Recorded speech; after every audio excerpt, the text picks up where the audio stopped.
Assalamualaikum warahmatullahi wabarakatuh.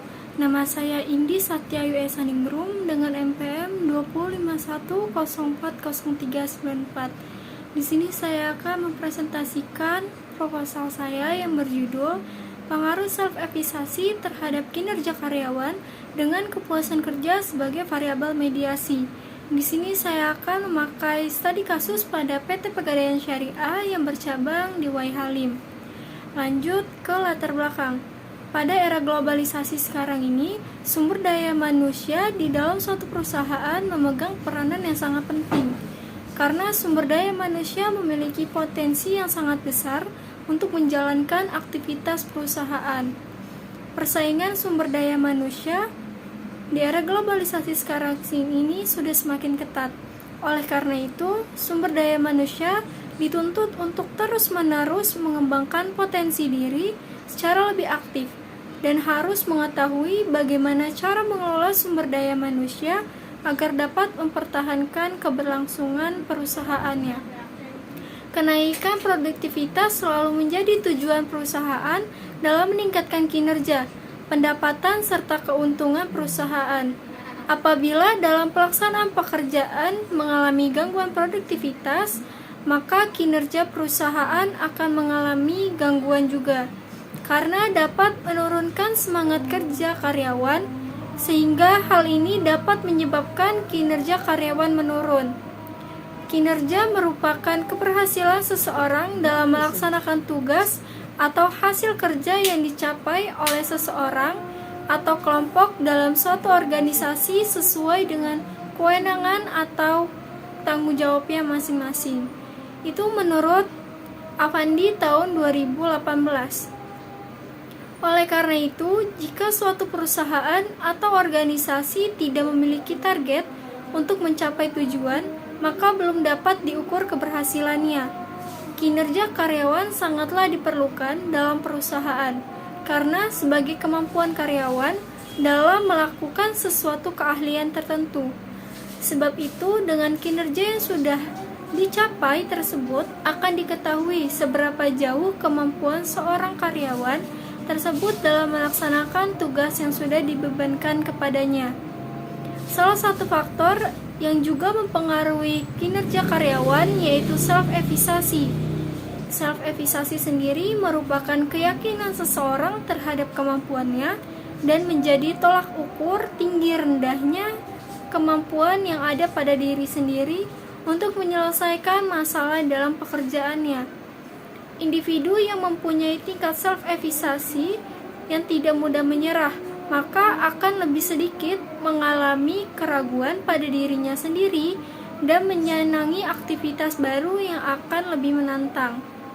Untuk mencapai keberhasilan tersebut, maka perusahaan perlu memperhatikan kepuasan kerja para karyawannya, sehingga karyawan nyaman dalam bekerja yang berdampak pada kinerja mereka yang maksimal. Kepuasan kerja sendiri merupakan perasaan seseorang terhadap pekerjaannya, yang berarti bahwa kepuasan kerja itu sebagai hasil interaksi manusia dengan lingkungan kerjanya. Jadi, pimpinan harus mengetahui tingkat kepuasan kerja karyawan, karena hal ini mempengaruhi tingkat kinerja seorang karyawan.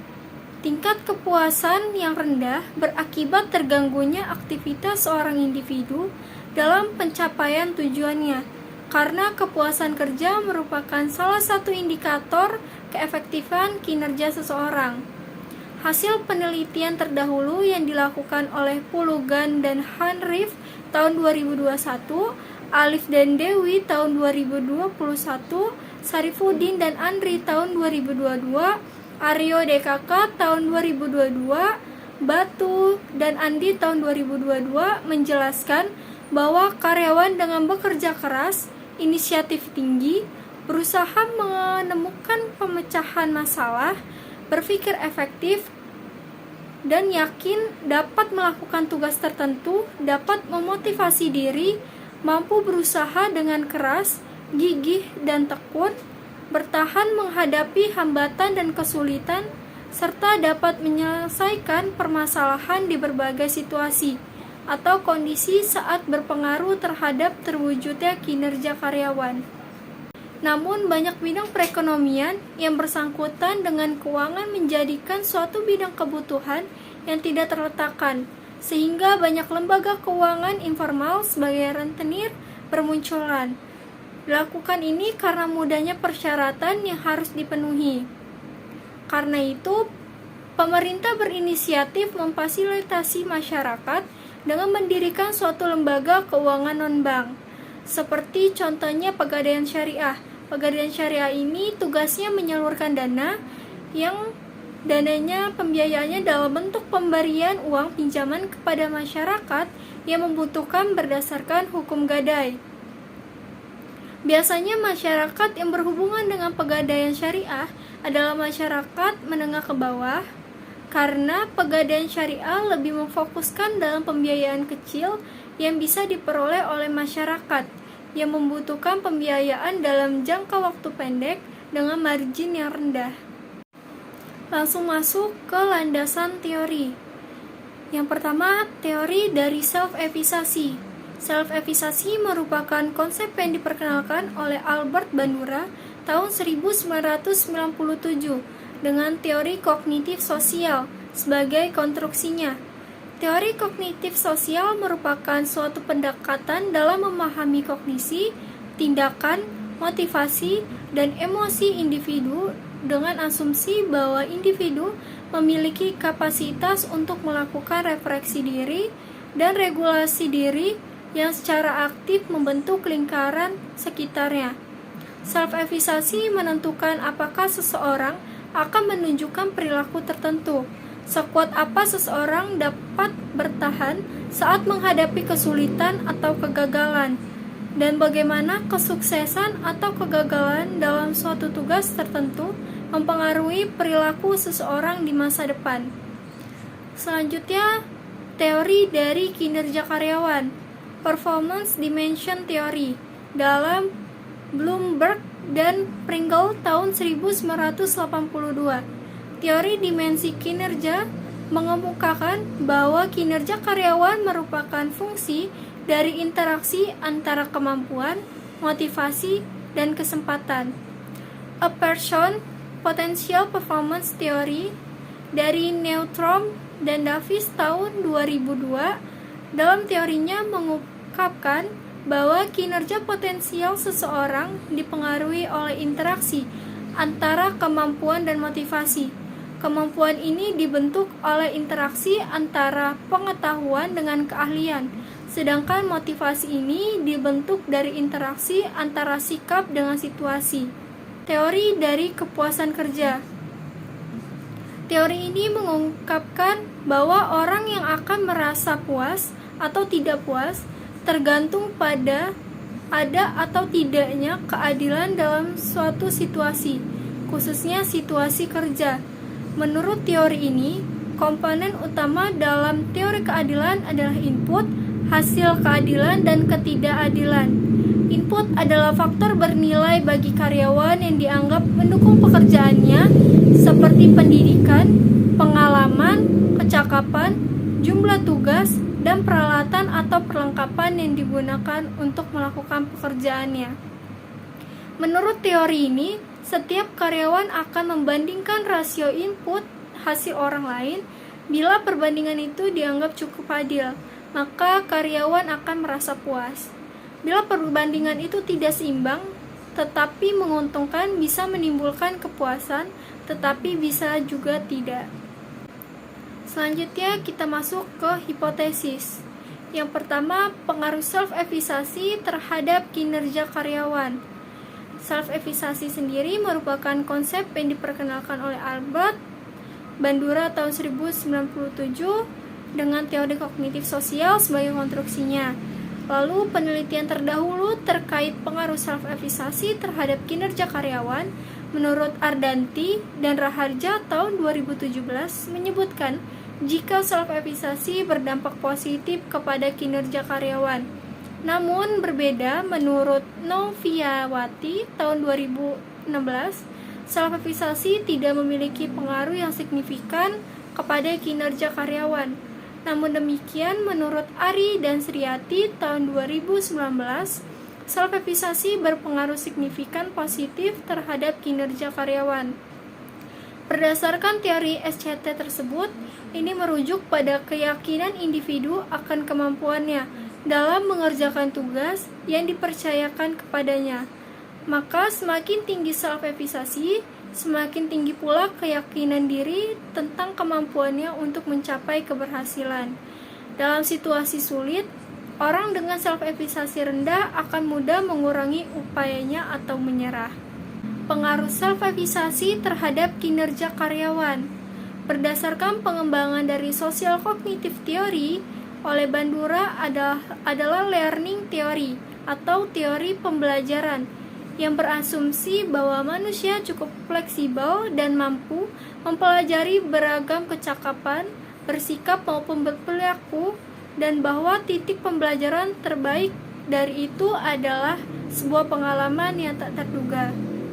Pada riset yang dipaparkan Santoso dan Dewi tahun 2019 menunjukkan adanya pengaruh positif antara self-evaluasi pada job satisfaction, dan menurut Santoso dan Dewi tahun 2019 self-evaluasi mempengaruhi kepuasan kerja secara positif serta signifikan. Berdasarkan penjelasan teori dan penelitian terdahulu, maka apabila self-evaluasi karyawan dengan self-evaluasi yang tinggi, maka kemampuan kerja yang unggul dan dapat meningkatkan kepuasan kerja yang diperoleh oleh pekerjaannya sendiri. Selanjutnya, pengaruh kepuasan kerja terhadap kinerja karyawan. Equity Theory. Teori ini mengungkapkan bahwa orang yang akan merasa puas akan tidak puas seperti yang saya jelaskan pada teori kepuasan kerja yang sudah saya jelaskan. Selanjutnya, penelitian terdahulu terkait pengaruh kepuasan kerja terhadap kinerja karyawan menurut Arda tahun 2017 menyatakan kepuasan kerja mempengaruhi kinerja secara signifikan. Menurut Kartika et al. Tahun 2018 terdapat pengaruh positif antara job satisfaction dan employee performance. 6 tahun 2017 membuktikan jika kepuasan kerja mempengaruhi secara positif terhadap kinerja karyawan. Sedangkan menurut Nurul tahun 2019 menunjukkan bahwa kepuasan kerja tidak mempengaruhi kepada kinerja karyawan. Namun demikian, menurut Sunanda tahun 2019 menyatakan bahwa kepuasan kerja berpengaruh positif dan signifikan terhadap kinerja karyawan. Berdasarkan penjelasan teori dan penelitian terdahulu, maka jika seorang karyawan yang memiliki tingkat kepuasan kerja yang tinggi, maka kinerja karyawan akan tinggi pula. Dan apabila rasa kepuasan kerja dalam diri karyawan tinggi, maka akan membuat kinerja karyawan lebih baik juga. Selanjutnya, pengaruh kepuasan kerja terhadap hubungan antara self-evaluasi dan kinerja karyawan. Menurut Santoso dan Dewi tahun 2019 menyatakan adanya pengaruh antara self-evaluasi dan kepuasan kerja. Sedangkan menurut Priyantono tahun 2017 mengemukakan bahwa adanya pengaruh positif antara kinerja dan kepuasan kerja. Maka kepuasan kerja memiliki indikasi memediasi self-evaluasi dan kinerja karyawan. Berdasarkan penjelasan di atas, variabel mediasi yaitu kepuasan kerja sangat berpengaruh dalam meningkatkan keyakinan diri akan pekerjaannya yang dilakukannya dan mampu meningkatkan kinerja karyawan pula. Hal ini dapat dilihat dalam bekerja jika pendapatan yang diperoleh telah dapat mencukupi kebutuhan pekerja tersebut dan dalam perusahaan tersebut karyawan merasakan nyaman dalam bekerja. Selanjutnya kita masuk ke dalam metode penelitian. Pendekatan penelitian yang digunakan dalam penelitian ini adalah penelitian kuantitatif dengan menggunakan data numerik dan menggunakan proses penelitian pada pengukuran hasil yang objektif menggunakan analisis statistik yang memfokuskan pada data yang menjelaskan fenomena khusus yang dialami oleh suatu populasi. Selanjutnya, adapun teknik dari pengumpulan data yang saya ambil, yang pertama observasi, merupakan sebuah metode pengumpulan data dengan menggunakan pengamatan dan pencatatan sistematik terhadap gejala maupun hal yang baru atau fenomena yang terjadi pada subjek yang diteliti. Tujuannya dilakukan observasi sendiri adalah untuk menggali data terkait permasalahan sehingga didapatkan pemahaman serta pembuktian dari informasi yang diperoleh sebelumnya. Ada angket. Angket adalah sebuah pernyataan tertulis yang nantinya akan dijawab oleh responden mengenai hal-hal yang diperlukan dalam pengambilan data penelitian. Pernyataan dalam angket ini akan disusun berdasarkan pada dua variabel, yaitu self-evaluasi dan kepuasan kerja. Sedangkan alasan mengapa ini menjadi pilihan instrumen, karena yang pertama, individu atau subjek tahu mengetahui pribadinya. Yang kedua, pernyataan-pernyataan diberikan pada subjek dapat dipertanggungjawabkan dan dipercaya. Yang ketiga, pernyataan berupa interpretasi subjek yang diberikan adalah sama dengan maksud dari peneliti. Yang ketiga, wawancara merupakan sebuah dialog yang dilakukan oleh pewawancara untuk memperoleh informasi dari terwawancara. Digunakan sebagai teknik pengumpulan data apabila peneliti ingin melakukan studi pendahuluan untuk menemukan permasalahannya yang harus diteliti. Wawancara dalam penelitian ini adalah untuk mengetahui pendapat informan tentang pengaruh self-evaluasi terhadap kinerja karyawan dengan kepuasan kerja sebagai variabel moderasi dari sudut pandang informan. Cukup presentasi proposal dari saya tutup. Wassalamualaikum warahmatullahi wabarakatuh.